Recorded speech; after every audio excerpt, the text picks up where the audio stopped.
In this lesson, we will learn how to use the measure tool to measure the radius and diameter values of both arcs and circles.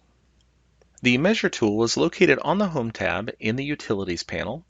If I click the drop-down under the default, I can find the tool to measure the radius.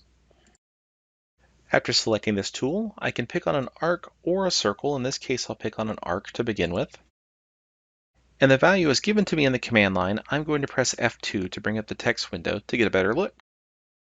As you can see, even though it was the measure radius tool, it gives us the radius as well as the diameter value. This works on both arcs and circles, so I'm going to press F2 to return back to AutoCAD.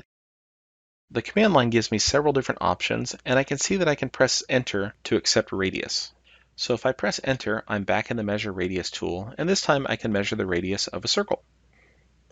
I press F2 to bring up the text window, and again, you can see that the radius and the diameter value are there. That concludes this lesson on measuring the radius and diameter of arcs and circles in AutoCAD.